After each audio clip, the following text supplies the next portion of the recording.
Christ is risen. Hello, my dear ones. This is a funny video because, to be perfectly honest, I don't know what I want to tell you. There's just so much beauty around me right now. There's so much beauty that I just wanted any reason to share it with you, to show you a little bit of this amazing world God has made for us, and to remind you that there is so much beauty, so many treasures, so much wealth of beauty and goodness and kindness just hidden under the surface of our humanity and of the world. We are on a small pilgrimage every year around the same time in May. Our communities, the monastic communities, go on a pilgrimage which is only for us, for the monastics from MULL and IONA. And we try to go, we sail and then we camp to the more remote, lesser known, smaller islands in the Hebrides, so around MULL and IONA. Very frequently these are uninhabited islands. Like St. Brandon's, for example, where we go with our pilgrims in the summer as well, but when we go alone, we try to camp overnight and we celebrate the Divine Liturgy and we try to do Vespers and the services there as well. But the whole point of that is just to spend some time as part of God's creation, almost to remind ourselves that this is God's creation and that we are God's creation and that we belong in God's creation. We are not somehow made by a higher creator than the creator who made this beautiful sea or these amazing rocks and the sand and the clouds and the birds, and there's just so much beauty around us, and I wanted any excuse to share this with you. And perhaps I don't need a better message than that.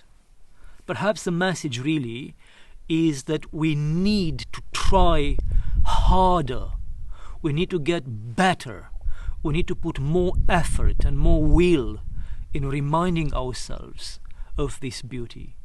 And we need to slow down from this absolutely insane chasing after things and after status and after images. Particularly in our generation, we chase images, we chase a fake life just because we want that life to look a certain way. We need to stop, we need to slow down and pay attention. I remember when I was a kid, I remember being able to look for minutes on end at one petal of a flower or one little bug that had a bluish hue, and then the sun would hit it a certain way, and I was absolutely fascinated by the beauty of it all. And I didn't understand anything, and I was afraid of some of them. I was definitely afraid of the bugs. I still am afraid of bugs and spiders and everything like that. But that fascination of the child, sometime in my 20s and my 30s, I've lost it.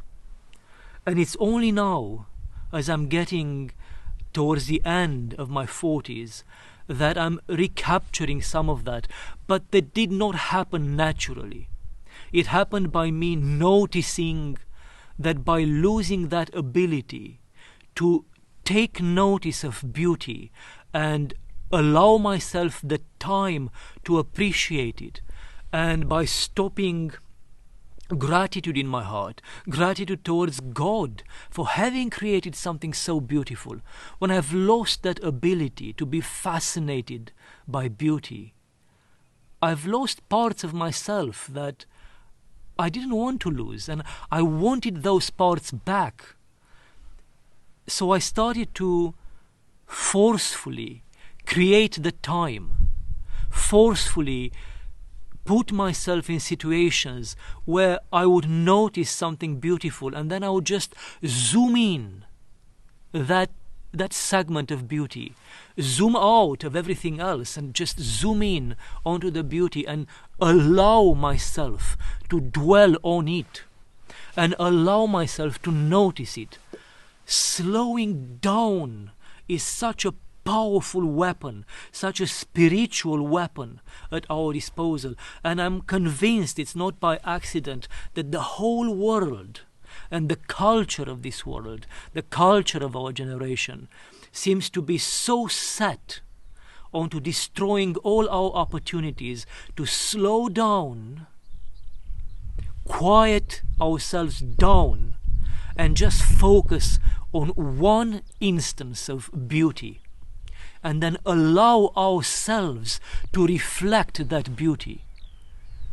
Because the more beauty we reflect, the more beauty we shall have inside. And the more we reflect fear and darkness and ugliness, the more of those we shall have on the inside as well. We all need a roof above our heads. I understand that. We all need something to eat. We all need a sense of safety and a sense of self-respect and respect from others. It's human to want and to need all these things. But to allow these things to run our lives, to allow these things to chase us down, it really feels like we spend our whole life just running desperately, either after something or away from something. And then life goes just like that, and before you know it, it's all gone.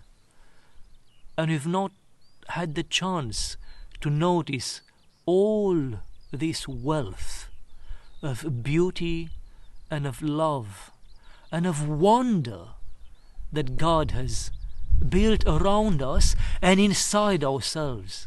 That's the real risk. That if we don't take the time, if we don't put the active will, the active force of actually slowing down and noticing the awesomeness, the beauty of God's creation outside ourselves, we are going to cheapen ourselves down, because we are not going to notice the awesomeness of our own being and the beauty hidden in ourselves. I have no idea what I wanted to tell you. I just wanted to share with you a moment of profound, quiet, simple happiness, simply because God has allowed me and our communities to be present on a beautiful day, on a beautiful island, on a beautiful beach, surrounded by wind and by birds and by everything that God created. Reflect beauty, my dear ones, so that the beauty inside yourself can shine through in this life and in eternity. God's love be with you, my dear ones. Deep, deep down, like roots that no passion, no sin, no darkness or temptation of the world can uproot from your heart. Be blessed, and Christ is risen.